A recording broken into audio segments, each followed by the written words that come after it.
बच्चों अभी हम देखते हैं एग्जाम्पल 2 कलम एग्जाम्पल 1 का फर्स्ट किया था, जब एग्जाम्पल 1 का सेकंड करेंगे पेज 71 पे एग्जाम्पल 1 का second. A cottage industry produces a certain number of toys in a day. एक cottage industry कुछ toys produce करती है एक दिन में। The cost of production of each toy was found to be 55 minus the number of toys produced in a day. On a particular day, the total cost of production was rupees 750. Calculate the number of toys produced on that day. ठीक है, मैंने इसमें भी last में थोड़ा सा change किया है। उन्होंने अगर बुक में सिर्फ उन्होंने इक्वेशन बना के छोड़ने के लिए बोला है, मैंने क्वेश्चन ही बना दिया है। Calculate the number of toys produce on that day. ठीक है, तो आंसर जो इन्होंने बोला है उसी को ही सपोज करो। Let the number of toys produced on a day is ₹X। ठीक है, oh sorry is x, ₹X नहीं, नंबर ऑफ टॉयज है ना x। क्या बोल रहा है क्वेश्चन में, a cottage industry produces a certain number of toys, मतलब एक इंडस्ट्री है वो कुछ खिलौने बनाती है एक दिन में। ठीक है, और कॉस्ट ऑफ प्रोडक्शन मतलब कॉस्ट, खिलौनों की कॉस्ट जो है वो 55 minus the number of toys produced in a day है। और एक दिन में टोटल कॉस्ट 750 लग गया, तो बताओ कितने नंबर ऑफ टॉयज प्रोड्यूस हुए। ठीक है, तो जो नंबर ऑफ टॉयज हैं वो x हैं, तो कॉस्ट ऑफ प्रोडक्शन क्या होगा, कॉस्ट ऑफ प्रोडक्शन ये वाली लाइन पकड़ो, ये वाली। ठीक है, ये वाली लाइन वाली यहाँ से यहाँ तक। ठीक है, तो अकॉर्डिंग टू क्वेश्चन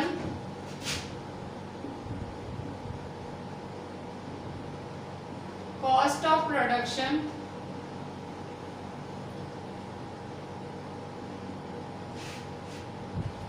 was मतलब equal to found to be 55 minus मतलब minus 55 minus the number of toys produced in a day। 55 minus number of toys, तो number of toys कितने हैं, 55 minus the number of 55 minus। ठीक है, 55 minus पीछे नहीं आगे, 55 minus the number of toys produce में मतलब x। ठीक है, 55 माइनस x। ठीक है, ठीक है, तो यहाँ देखो x है, नंबर ऑफ टॉयज x है और कॉस्ट ऑफ प्रोडक्शन क्या है 55 माइनस x है। ठीक है, तो क्या बोल रहा है, on a particular day the total cost of production was ₹750। एक दिन में जो टोटल कॉस्ट ऑफ प्रोडक्शन है वो 750 है, तो कैसे होगा, x मल्टीप्लाई 55 माइनस x। ठीक है, सो अकॉर्डिंग टू क्वेश्चन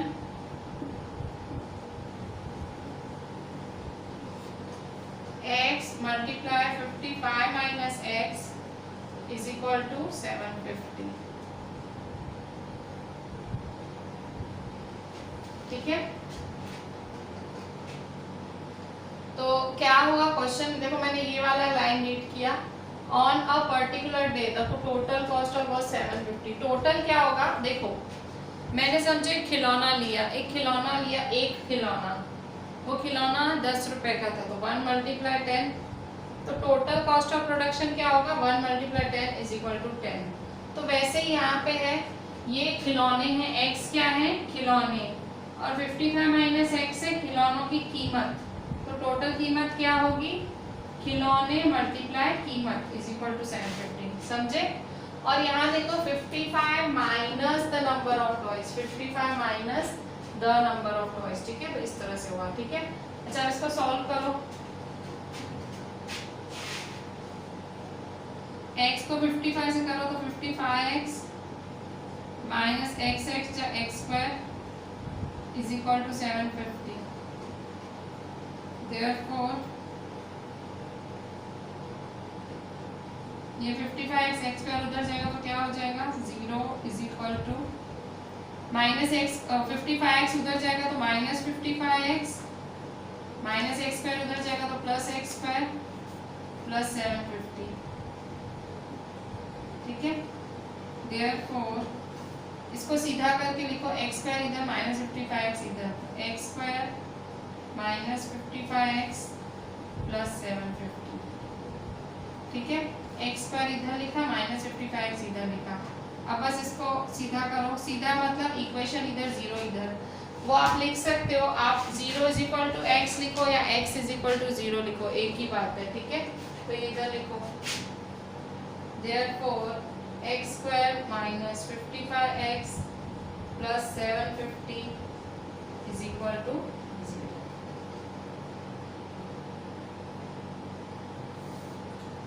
ठीक है, x square minus 55x plus 750 is equal to 0। ठीक है,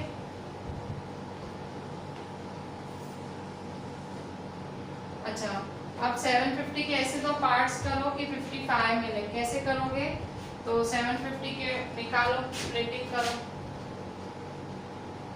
3 2 जा 3 5 जा 0 का 0, 5 5 जा 25 0,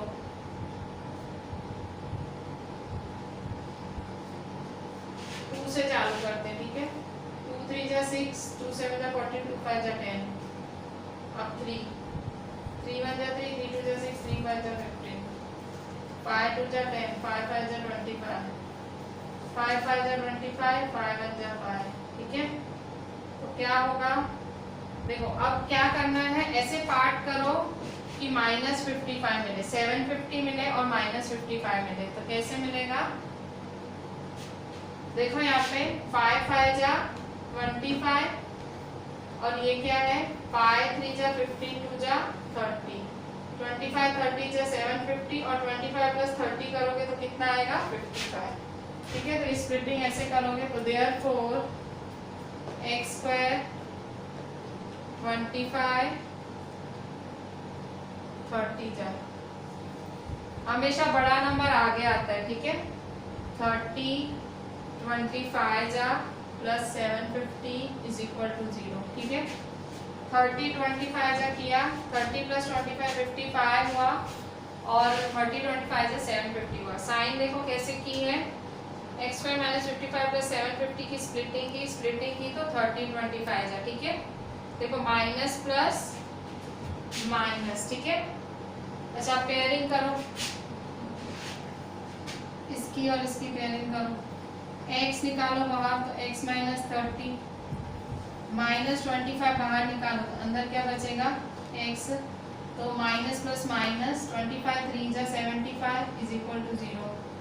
therefore x minus 30 x minus 25 is equal to 0, ठीक है। दोनों 0 के बराबर ले लो, therefore x minus 30 is equal to 0, x minus 25 is equal to 0, ठीक है। x is equal to 0 plus 30, x is equal to 30, x is equal to 0 plus 25, x is equal to 25। तो क्या बोल रहा है क्वेश्चन में, calculate the number of toys produced on that day. तो number of toys produced on that day will be 30 और 25। सो number of toys produced on that day will be 30 or 25। फिर से देखो मैंने इक्वेशन कैसे सेटअप की, जो फाइंड करना था ना, जैसे मुझे नंबर ऑफ टॉयज फाइंड करने थे तो मैंने उसको x सपोज कर लिया, x सपोज किया, फिर मैंने अब इक्वेशन सेटअप करनी है। तो पहली लाइन तो इंट्रोडक्शन वाली है, दूसरी वाली देखो द कॉस्ट ऑफ प्रोडक्शन। तो कॉस्ट ऑफ प्रोडक्शन इसका मतलब वॉज का मतलब इक्वल टू, वॉज का मतलब इक्वल टू 55 माइनस, तो 55 minus the number of toys मतलब x, 55 माइनस x, ठीक है। तो क्वेश्चन के हिसाब से क्या होगा, on a particular day the total cost of production was ₹750, total cost 750 है, तो क्या होगा x और 55 माइनस x, ठीक है। x 55 से 55x और x से x स्क्वायर, ठीक है। तो ये दोनों उठा के उधर ले जाएं, ठीक है। x square minus 55x plus 750, ठीक है। तो अब यहाँ देखो 750 के ऐसे दो पार्ट्स करो, तो देखो 30 25 जा, ठीक है। तो 30 25 जा किया, तो अगर प्लस करते हैं तो 55 आता है, मल्टीप्लाई करते हैं तो 750। इसे हम कौन सा मेथड कहते हैं, स्प्लिटिंग, जो हमने पहला सीखा था ना, फैक्टराइजेशन मेथड। सबसे पहला मेथड। अगर आपको फैक्टराइजेशन मेथड में प्रॉब्लम है तो आप लोग तीसरे वाले मेथड से भी आंसर निकाल सकते हो, जो क्वाड्रेटिक फॉर्मूला वाला मेथड था वो वाला आप यूज़ करके यहाँ से आंसर निकाल सकते हो, ठीक है। बट अगर मेरे को ये शॉर्ट लगता है, ठीक है, सो आई एम यूजिंग इट। अच्छा यहाँ देखें x कॉमन निकाला, x माइनस 30, माइनस 25 कॉमन निकाला, x माइनस 30, तो देखो दोनों जीरो के बराबर लिए तो दो आंसर्स है, ठीक है। Number of toys produce on that day will be 30 और 25, तो 30 प्रोड्यूस हुए होंगे या 25।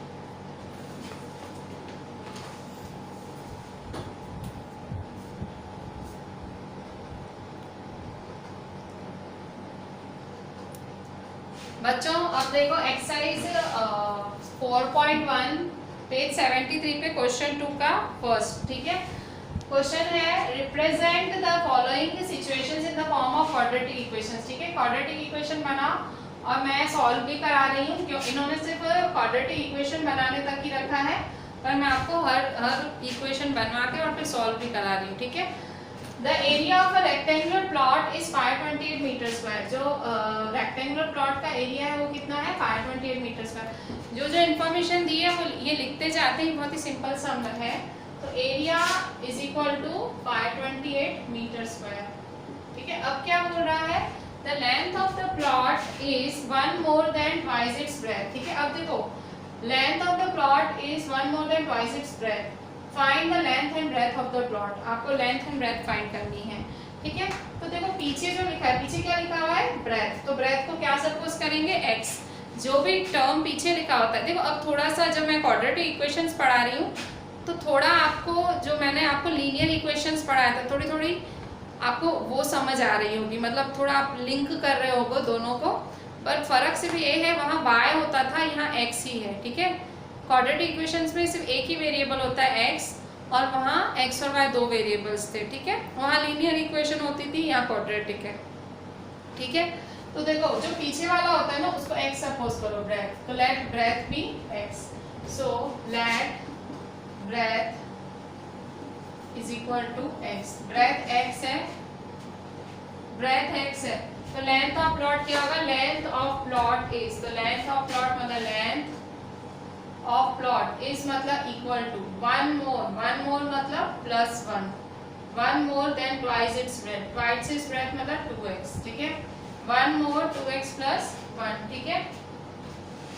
फिर से देखें कि ब्रेथ है जो पीछे है वो x है, ठीक है। जो पीछे लिखा हुआ है वो x है, मतलब जो पीछे लिखा होता है उसको x सपोज करा। The length of the plot, length of the plot मतलब लेंथ इज मतलब इक्वल टू 1 मोर मतलब प्लस 1 ट्वाइस इट्स ब्रेथ मतलब 2x, ठीक है। अच्छा अब क्या बोल रहा है, आपको एरिया का फॉर्मूला लगाना है, तो एरिया का फॉर्मूला क्या है, area according to question, area is equal to length into breadth, ठीक है। एरिया क्या है 528, ठीक है। Therefore 528 is equal to length क्या है 2x प्लस 1 x, ठीक है। Therefore 528 is equal to, ठीक है, x इससे भी मल्टीप्लाई करें, x इससे भी मल्टीप्लाई करें, तो 2x एक्स्ट्रा प्लस 1 एक्स्ट्रा, ठीक है। 528 है, 2x को x से भी करो, 1 को x से भी करो, ठीक है। तो therefore 528 is equal to 2x extra 2x square plus 1 extra x, ठीक है। अच्छा प्लस 528 उधर ले जाओ तो minus 528, therefore 0 is equal to 2x square plus x minus 528, ठीक है। अब इक्वल टू 0 इस साइड लिख दो,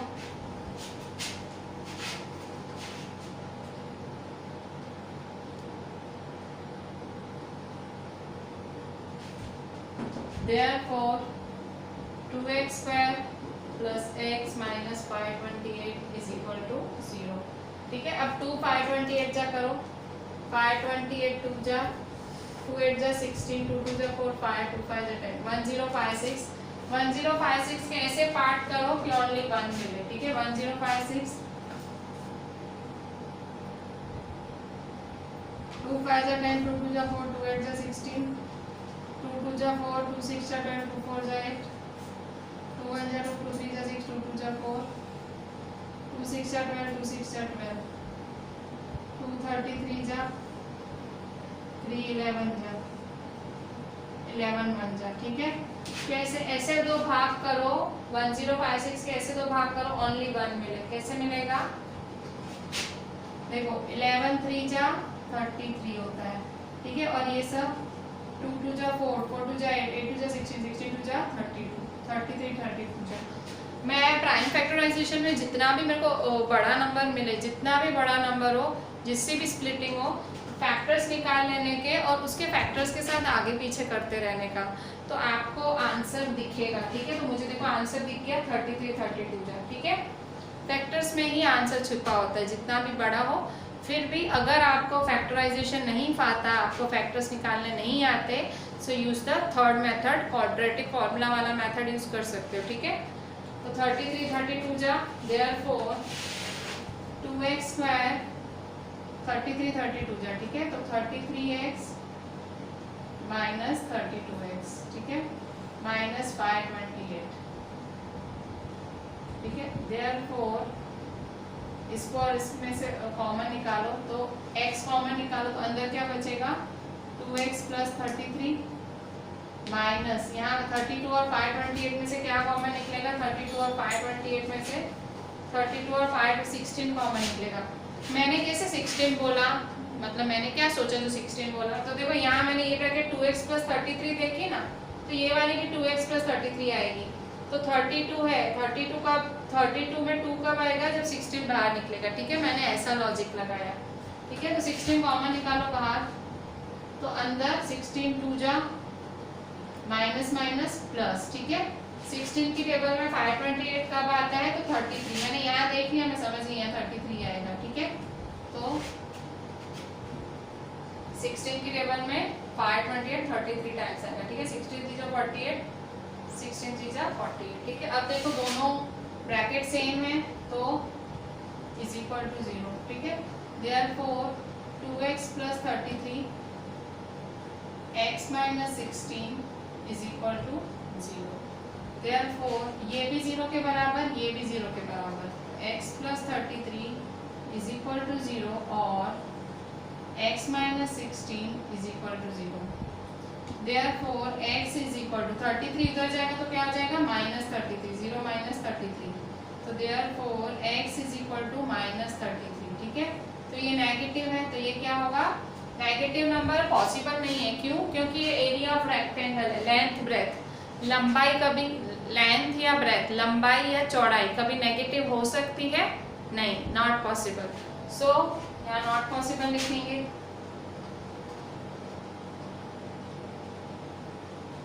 अच्छा, x इज इक्वल टू, तो therefore x is equal to minus 16 उधर गया तो 0 प्लस 16। ठीक है, x इज इक्वल टू 16। ठीक है, x 16 है, ये पॉसिबल है, तो हमारी ब्रेथ क्या होगी? आपने x किसको सपोज किया था? ब्रेथ को, तो ब्रेथ क्या होगी हमारी?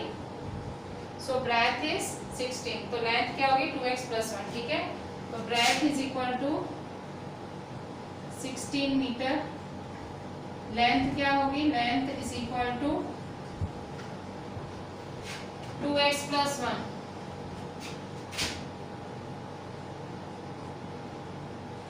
x है 16 प्लस 1, 2 16 जा 32 प्लस 1 33।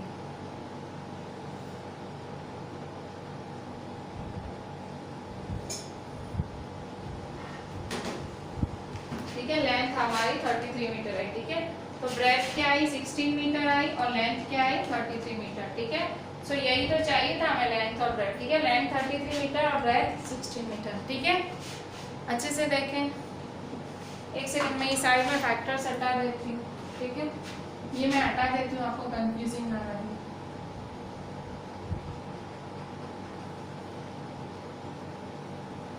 मैंने ये फैक्टर्स निकालने के लिए किया था। ठीक है,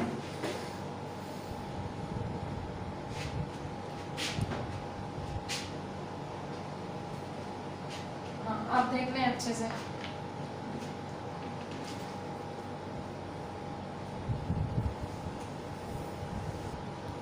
बच्चों अब सेकंड नंबर देखो, the product of two consecutive positive integers is 306, find the integers. Two consecutive positive integers, consecutive positive integers क्या होता है? कॉन्जिक्यूटिव मतलब एक के बाद एक, ठीक है, जैसे 1 के बाद क्या होता है 2, 2 के बाद 3, वैसे एक के बाद एक। तो product of two consecutive integers is 306, ठीक है। तो दोनों इंटीजर्स को पहले सपोज करो, let the integers be, let the integers be x and x plus 1, ठीक है। x और x plus 1 दो इंटीजर्स हैं। द प्रोडक्ट, प्रोडक्ट का मतलब मल्टीप्लाई, ठीक है। द प्रोडक्ट, तो according to question x plus 1 is equal to 306, therefore x जा x square plus x1 जा x is equal to 306, ठीक है। क्या लिखा हुआ है? प्रोडक्ट का मतलब मल्टीप्लाई होता है, तो मैंने दोनों को साथ लिख दिया। इसका मतलब इक्वल टू होता है, तो 306, ठीक है। 306 उठा के इधर ले आओ, तो therefore x square plus x minus 306 is equal to 0। 306 के ऐसे दो भाग करो कि 1 मिले, ठीक है। तो मैं फैक्टर्स निकाल लेती हूँ, ठीक है। 2 1 जा 2 5 जा 10, 2 3 जा 6, ठीक है। 3 5 जा 15, 3 1 जा 3, 3 1 जा 3, 3 7 जा 21, 17 1 जा। तो अब यहाँ देखो ऐसे दो भाग करो कि 1 मिले, तो देखो 17 तो है, 3 3 जा 9, 9 2 जा 18, ठीक है। तो 18 17 जा,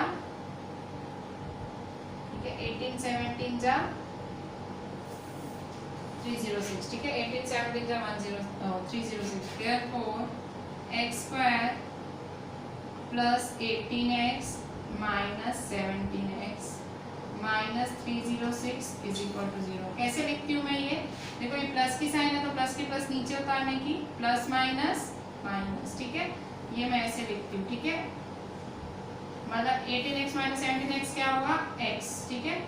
और ये देखो पहला वाला टर्म और लास्ट वाला टर्म में तो कुछ छेड़छाड़ नहीं करने की, x स्क्वायर है माइनस 306, बीच वाले टर्म को ही स्प्लिट किया जाता है, ठीक है। अच्छा अब दो दो की पेयरिंग करो, इसकी और इसकी, ठीक है। x कॉमन ले लो, अंदर क्या बचेगा? x plus 18। अब माइनस 17 कॉमन ले लो, मैं अभी देख भी नहीं रही हूँ, मुझे पता है मुझे x plus 18 के हिसाब से ब्रैकेट सेट करनी है। तो 17x था, मैंने 17 कॉमन ही ले लिया, x माइनस माइनस प्लस, ठीक है। यहाँ x plus 18 है ना, तो मैं श्योर हूँ यहाँ पे भी 18 ही आएगा, मैं चेक ही नहीं कर रही हूँ खुद को, ठीक है। इज इक्वल टू 0, ठीक है।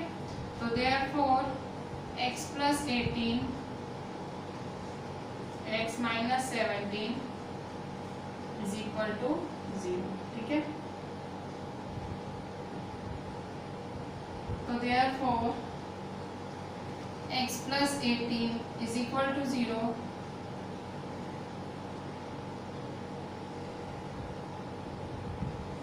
x minus 17 is equal to 0, ठीक है।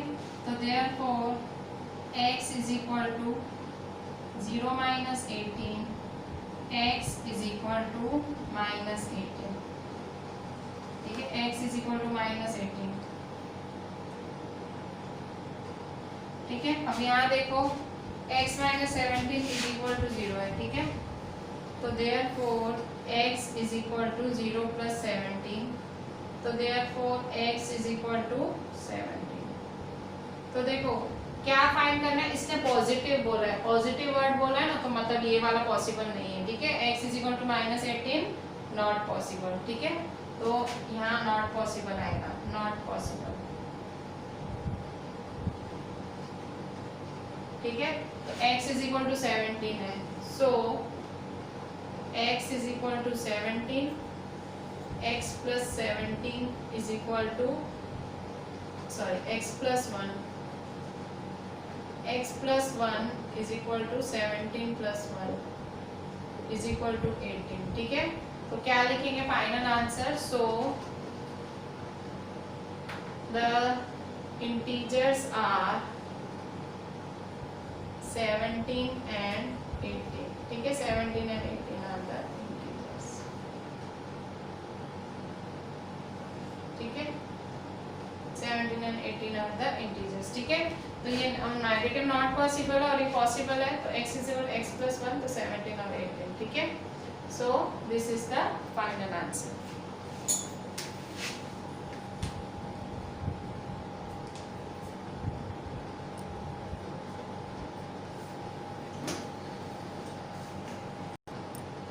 बच्चों नेक्स्ट क्वेश्चन एज वाला है, प्रेजेंट एज वाला. देखो यहाँ पे third, Rohan's mother is 26 years older than him. Rohan की मम्मा उससे 26 इयर्स बड़ी हैं. Obviously this is the very common sense. ठीक है, उसकी मम्मा उससे 26 साल बड़ी है. ठीक है, the product of their edges in years 3 years from now will be 360. 3 years from now मतलब 3 साल बाद. विल वर्ड यूज हुआ है ना, विल मतलब फ्यूचर. कह रहा आज से 3 साल बाद दोनों के एजेस का प्रोडक्ट मतलब रोहन के और उसकी मम्मा के एज का प्रोडक्ट क्या होगा, 360. ठीक है, प्रोडक्ट मतलब मल्टीप्लाई. ठीक है, so very easy sum. We are starting with the supposition. जो फाइंड करने बोलते हैं उसी को ही सपोज करके हम स्टार्ट ले लेते हैं. So let Rohan's present age be x years. ठीक है, रोहन्स प्रेजेंट एज क्या है, x years है. ठीक है, रोहन्स मदर, तो रोहन्स मदर क्या होगी, तो Rohan's mother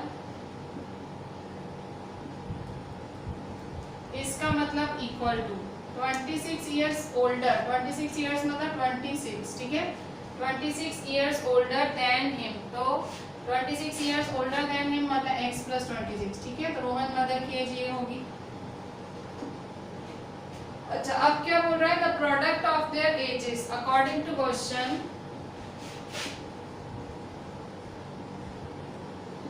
product of their ages 3 years from now. 3 years from now मतलब आज से 3 साल बाद दोनों के एजेस का प्रोडक्ट. तो देखो आज से 3 साल बाद, आफ्टर 3 years, आज से 3 साल बाद रोहन कितना बड़ा होगा. आज से 3 साल बाद रोहन, देखो रोहन x है ना, रोहन x है तो क्या हो जाएगा x प्लस 3. अगर रोहन x है तो क्या हो जाएगा x प्लस 3. और उसकी मामा अगर x प्लस 26 है तो क्या हो जाएगी x प्लस 26 प्लस 3. विल का मतलब क्या होता है, फ्यूचर. फ्यूचर कितना, 3 साल बाद. क्वेश्चन ध्यान से पढ़ो, क्या बोल रहा है, फिर से ये वाली line, the product of their edges. There edges मतलब किस किस की, रोहन की और उसकी मम्मा की. 3 years फ्रॉम नाउ, विल मतलब फ्यूचर, तो दोनों 3-3 साल बड़े होंगे. x, रोहन x है तो वो क्या हो जाएगा 3 साल बाद x प्लस 3. उसकी मम्मा x प्लस 26 है तो x प्लस 26 प्लस 3 हो जाएंगी. ठीक है, दोनों 3-3 साल बड़े हो जाएंगे. फ्रॉम नाउ विल बी का मतलब इक्वल टू, विल बी मतलब इक्वल टू 360. ठीक है, 360. ठीक है, अच्छा आप इसको करो. Therefore x plus 3, x plus 26 plus 3 कितना होगा, 29 is equal to 360. Therefore solve करो. x है इस पूरी ब्रैकेट के साथ करो, प्लस 3 है इस पूरी ब्रैकेट के साथ करो. x plus 29 plus 3 x plus 29 is equal to 360. Therefore x जा x square plus 29x plus 3x जा 3x plus 29 3 जा करेंगे. 29 3 जा क्या होगा, 29 3 जा 3 9 जा 27, 3 2 जा 6 7 8. ठीक है, 87 is equal to 360. ठीक है, तो therefore x square plus 29 और 3 कितना होगा, 29 और 3 30, 31, 32. ठीक है, तो 32x plus 87 is equal to 360.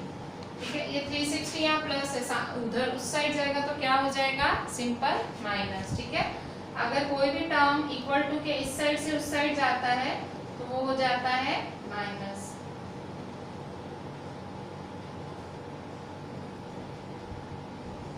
ठीक है, अब क्या करेंगे हम,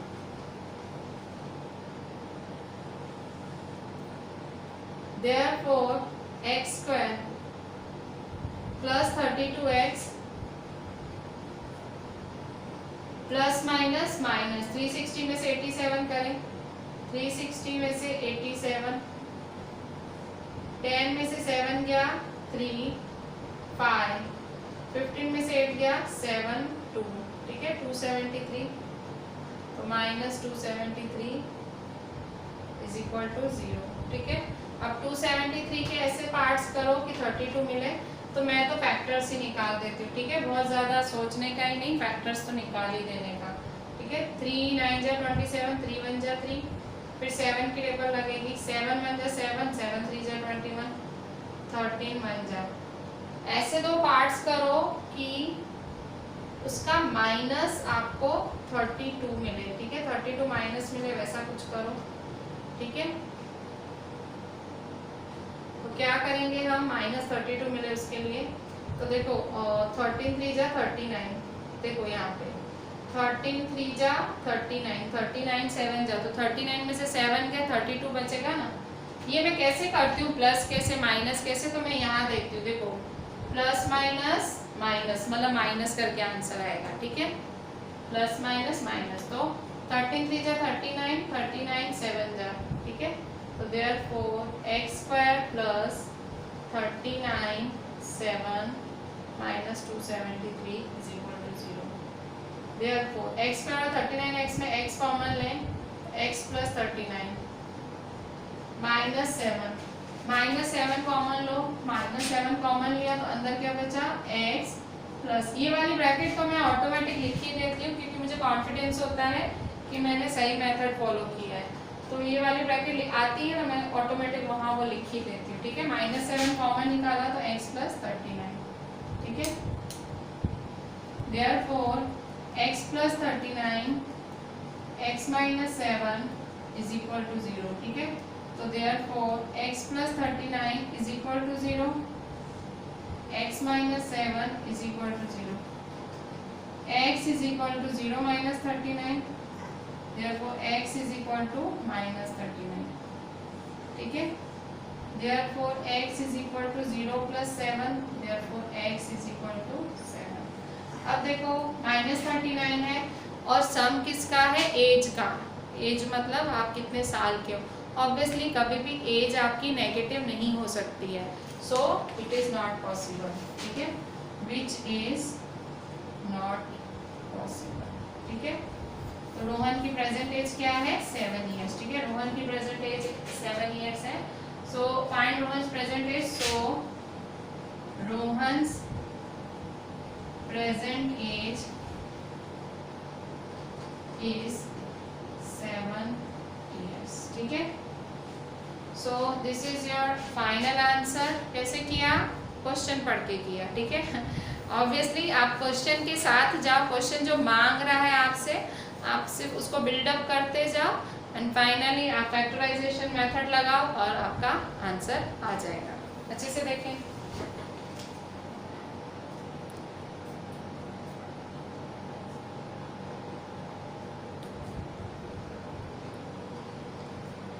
बच्चों अब यहाँ देखो, ये एक थोड़ा सा डिफरेंट सम है, फोर्थ वाला। अभी हमने जितने रेगुलर सम्स किए जो स्ट्रेट थे, इस ये थोड़ा सा आपकी लॉजिक मांगता है, ये वाला सम फोर्थ वाला।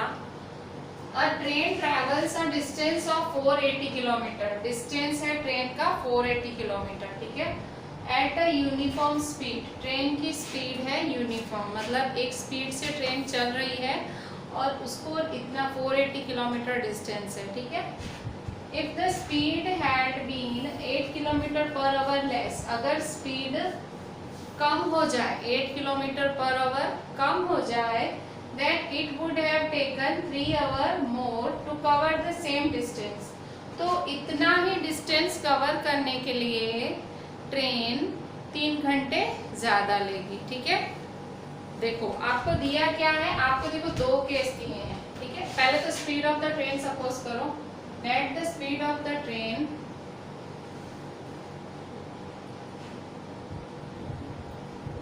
Is equal to x kilometre per hour. ठीक है, स्पीड ऑफ द ट्रेन क्या है, x किलोमीटर पर आवर। ठीक है,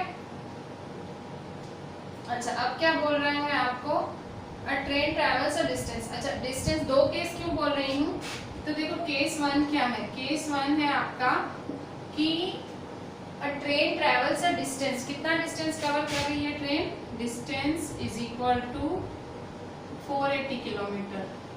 और स्पीड क्या सपोज किया आपने, speed is equal to x kilometre per our.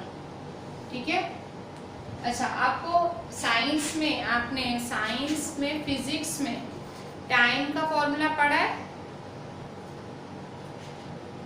क्या होता है टाइम का formula, time is equal to distance upon speed.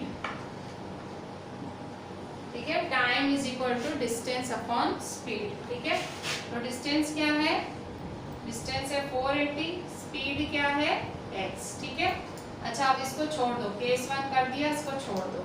अब केस 2 देखो, केस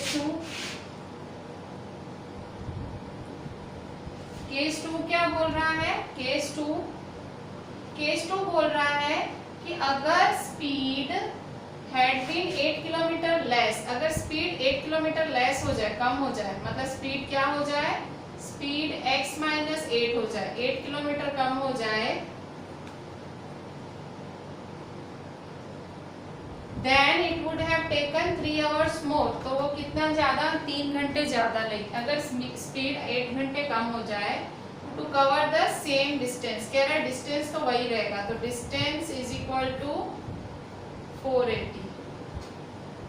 ठीक है, तो यहाँ पे भी क्या होगा, time is equal to distance upon speed is equal to 480 upon x minus 8। ठीक है, अब क्या बोल रहा है, तो देखो कितने घंटे ज्यादा लेगी ट्रेन, ट्रेन कितने 3 घंटे ज्यादा लेगी, मतलब ट्रेन 3 घंटे ज्यादा लेगी।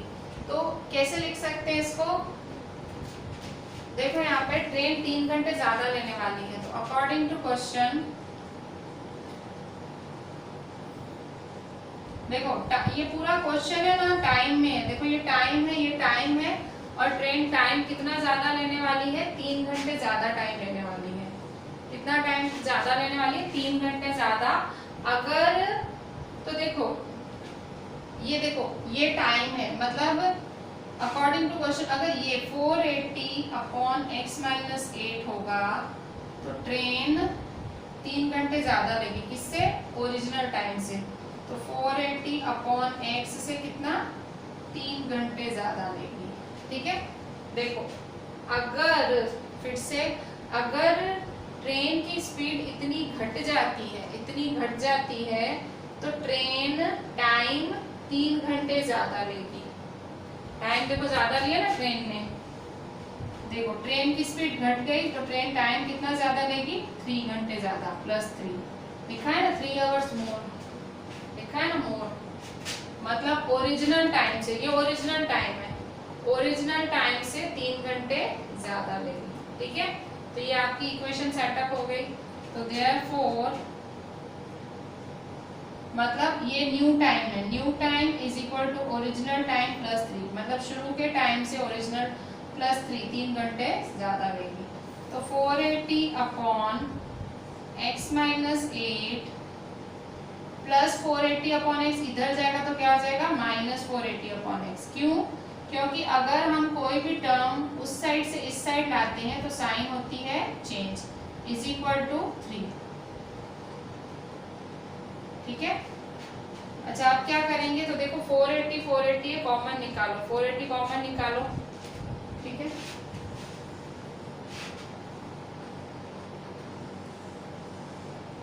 ठीक है,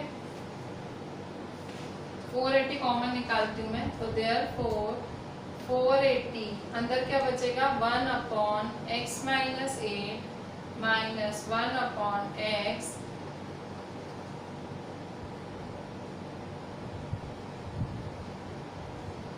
इज इक्वल टू 3, ठीक है, इज इक्वल टू 3, ठीक है।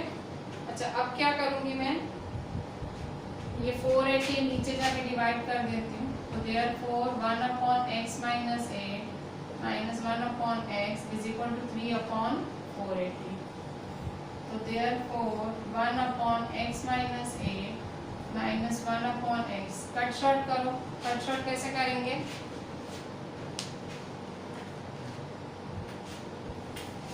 3 1 जा 3 1 जा 3 3 6 18 0, तो 1/160, ठीक है, तो 1/160, ठीक है।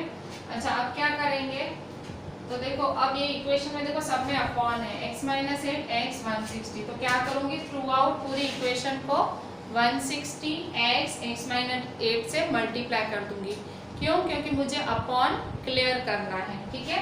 तो देयरफॉर 1/x माइनस 8 को किससे मल्टीप्लाई करूंगी, तीनों से, मल्टीप्लाई x माइनस 8 x 160, ठीक है, minus 1/x multiply x minus 8 x 160 is equal to 1/160। अच्छा यहाँ मेरा मार्क नहीं रहा है, मैं नीचे लिख देती हूँ जहाँ मेरे को स्पेस मिले थोड़ी, मैं यहाँ नहीं लिखती हूँ, ठीक है, I am writing it here, यहाँ मेरे लिए ज़्यादा स्पेस है, ठीक है।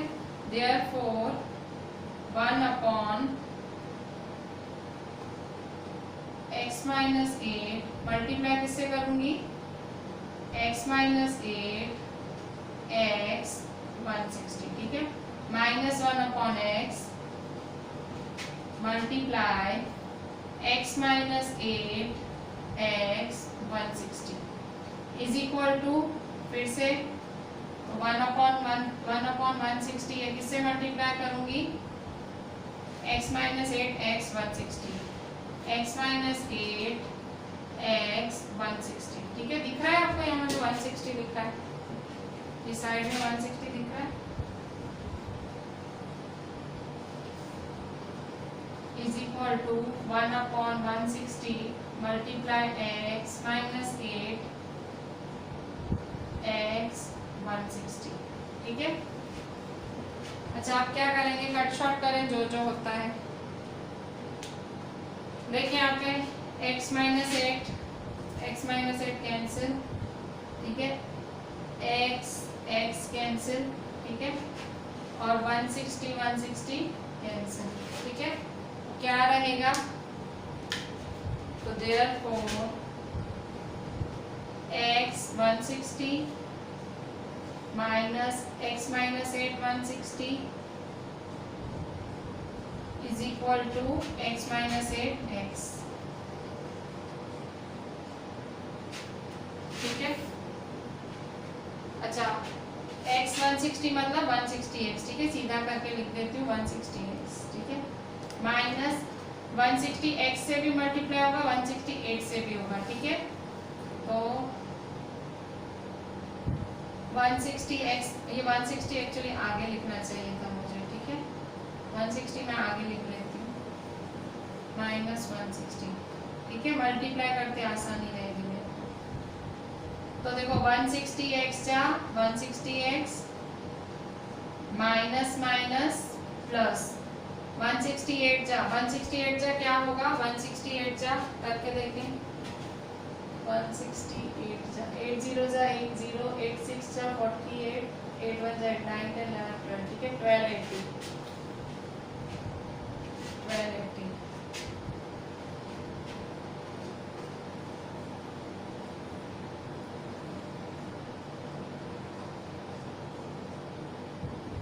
ठीक है, तो plus 1280 is equal to x जा x स्क्वायर,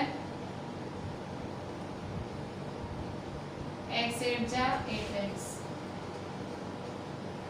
ठीक है।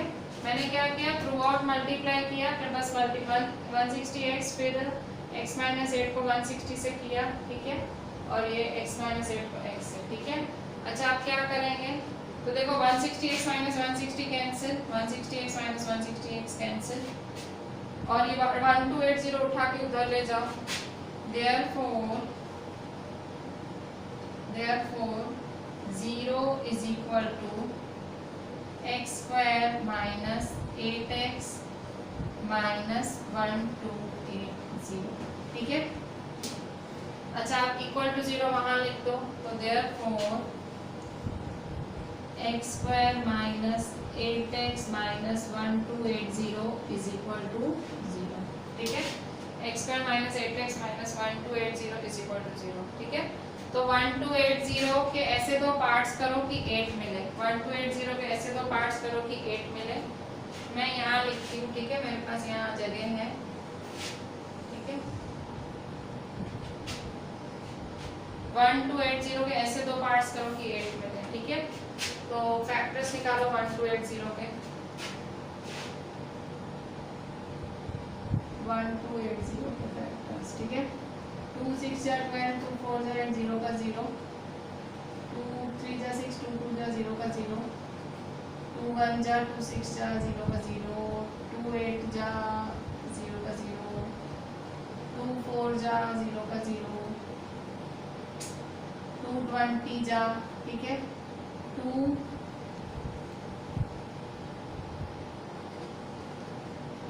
ठीक है। 2 10 जा, 2 5 जा, 5 1 जा। ठीक है। तो यहाँ देखो ये मैंने फैक्टर्स निकाले। ठीक है। मेरे को क्वेश्चन मिटाना पड़ गया उसके लिए। अच्छा अब यहाँ देखें, अब क्या करना है, फैक्टर्स को ऐसा निकालें कि उसका -8 है। उसका माइनस क्या है 8। ठीक है। तो देखो यहाँ पे ये माइनस की साइन है, ये प्लस की साइन है। ठीक है। तो -8 है, वैसा करना है। ठीक है। क्या करेंगे, 8 चाहिए। ठीक है। तो 2 2 जा 4 2 जा 8 2 जा 16 2 जा 32, 5 2 जा 10 2 जा 22 जा 40। हाँ तो 48 जा। कैसे होगा, देखो यहाँ पे 2 2 जा 4, 4 2 जा 8, 8 2 जा 16, 16 2 जा 32, ये 32 हुआ, और ये 2 2 जा 4 2 जा 8 5 जा 40 हुआ। ठीक है। 40, तो 40 32 जा। अच्छा अब यहाँ देखो करें इसको सॉल्व, तो x square minus 8x minus 1280, तो देयरफॉर x स्क्वायर क्या है आंसर 40 32 जा। तो 40 माइनस माइनस प्लस 32 जा माइनस 1280 इज इक्वल टू 0। ठीक है। देयरफॉर कॉमन निकालें, यहाँ से कॉमन निकलेगा x माइनस 40 प्लस यहाँ 32 कॉमन निकलेगा, तो x माइनस 40। तो therefore x minus 40 x plus 32 is equal to 0। Therefore x minus 40 is equal to 0. X plus 32 is equal to 0. Therefore x is equal to 0 plus 40. So therefore x is equal to 40. ठीक है। x is equal to 0 minus 32. So therefore x is equal to minus 32. तो देखो ये negative है, तो कभी भी speed negative नहीं हो सकती है। ठीक है। तो not possible. So speed of the train is 40 km/h। So speed of the train is 40 km/h। ठीक है। This is the final answer. Start कैसे किया था, स्टार्ट किया था सपोज से speed of the train x है, दो केस बने, केस 1 केस 2। फिर क्वेश्चन के हिसाब से कि अगर भाई ट्रेन मतलब 3 घंटे ज़्यादा लेती है। ठीक है। अगर ट्रेन भाई 8 मतलब अगर स्पीड 8 घंटे कम करोगे तो 3 घंटे ज़्यादा लेगी ओरिजिनल से। तो 480x + 3 हुआ। तो इक्वेशन कैसे सेट हुई, 480 upon x minus 8 minus 480 upon x is equal to 3। 480 common निकाल दिया, तो 480 कॉमन निकाला तो पूरा 480 कॉमन निकाला, तो फिर नीचे चला गया, कट शॉर्ट हुआ 1 अपॉन, फिर मैंने ये सारा अपॉन सारा उड़ाने के लिए थ्रू आउट मल्टीप्लाई कर दिया, थ्रू आउट मल्टीप्लाई किया तो ये सॉल्विंग होके ये इक्वेशन आया x² - 8x - 1280, फिर ये इक्वेशन को सॉल्व किया। ठीक है, this is a very different type of question and also an important question. ठीक है, डोंट निग्लेक्ट सच क्वेश्चंस, अच्छे से देखें।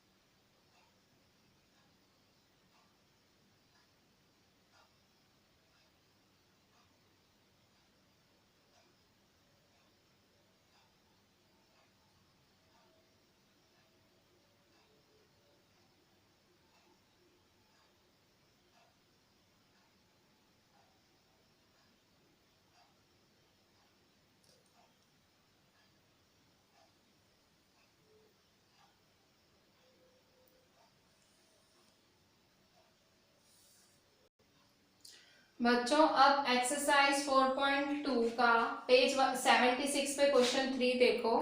Basically we are doing all the word problems, हमने सारे जो मेथड्स थे हमने पहले ही सीख लिए। Now we are completely doing all the word problems. देखिए यहाँ पे question 3, find two numbers whose sum is 27 and product is 182। दो नंबर्स फाइंड करो जिसका सम 27 है। सम मतलब टोटल, तो let answer, let one number be x। ठीक है, एक नंबर x है, let one number be x। तो दूसरा नंबर क्या होगा आप सोचो। देखो आप y तो सपोज कर नहीं सकते हो क्योंकि ये है क्वाड्रेटिक इक्वेशंस, आपको x में ही रखना है।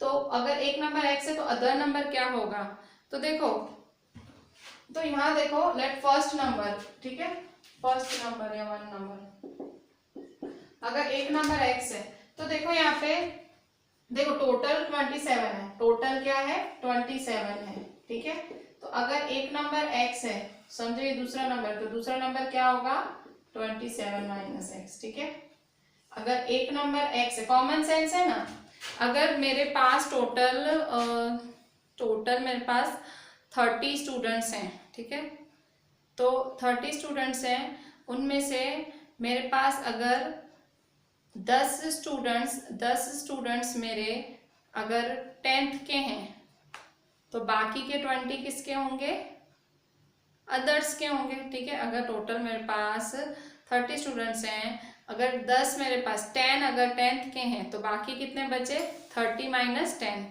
तो क्या करते हैं, कभी भी अगर एक चीज होती है टोटल होता है और एक चीज दी होती है तो सिंपल माइनस कर लेते हैं ना, 30 माइनस वो चीज माइनस कर लेते हैं। तो जैसे x सपोज किया तो अदर क्या होगा 27 माइनस x, तो other number is 27 minus x। कैसे, ये वाली सम वाली लाइन पढ़ के पता लगा। ठीक है, ये सम वाली लाइन पढ़ी ना तो ये लिख पाए। ठीक है, ये सम वाली लाइन लिखी ना तो ये लिख पाए। ठीक है, तो x है तो दूसरा 27 माइनस, अब क्या बोल रहा है एंड प्रोडक्ट इज 182। क्या बोल रहा है, product is 182। According to question product का क्या होता है मतलब मल्टीप्लाई, तो x multiply 27 minus x is equal to 182।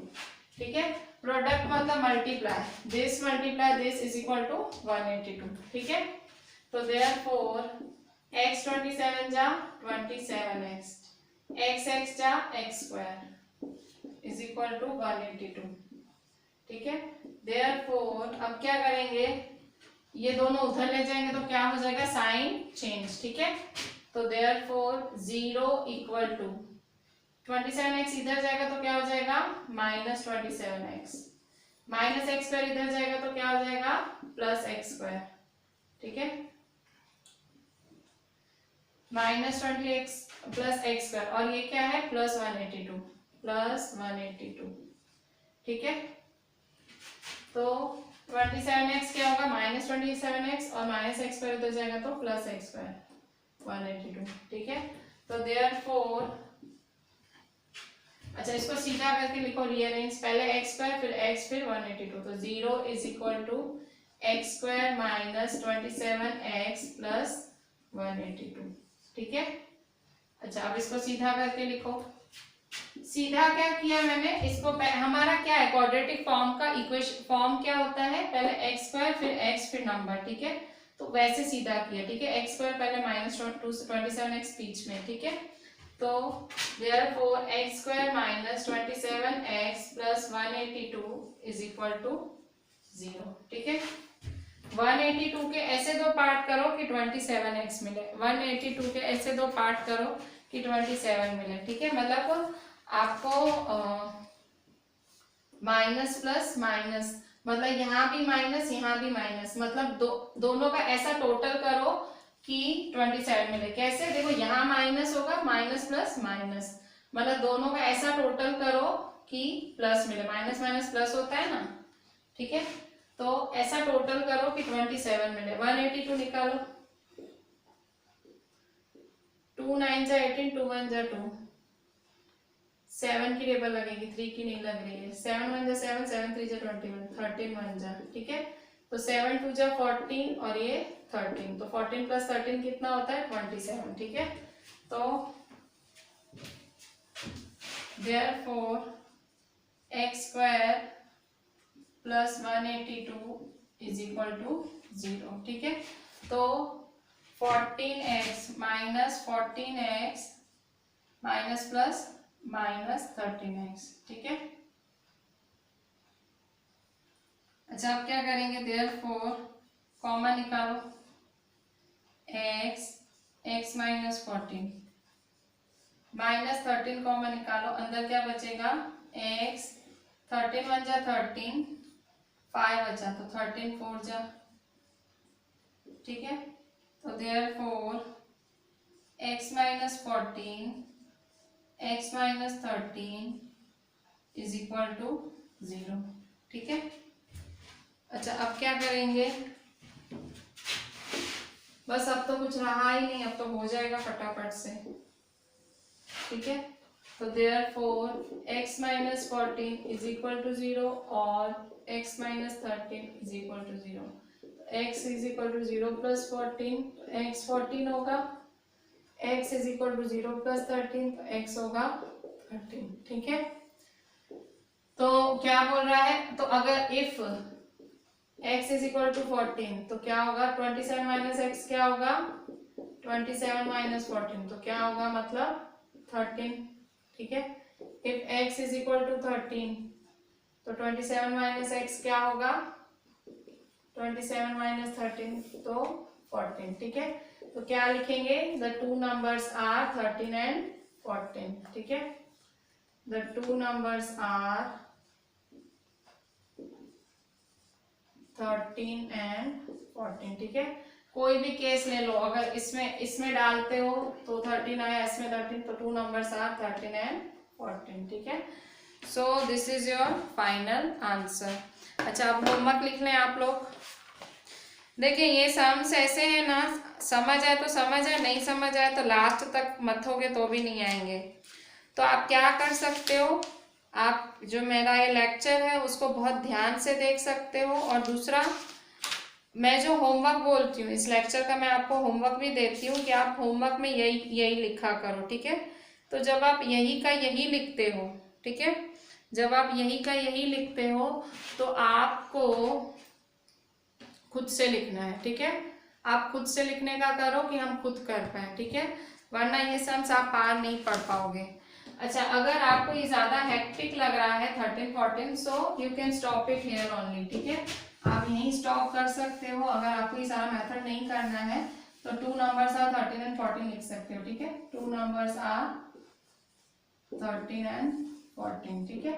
You can write this way also, आप वैसा भी लिख सकते हो। अच्छा सो आपका होमवर्क क्या है, होमवर्क इज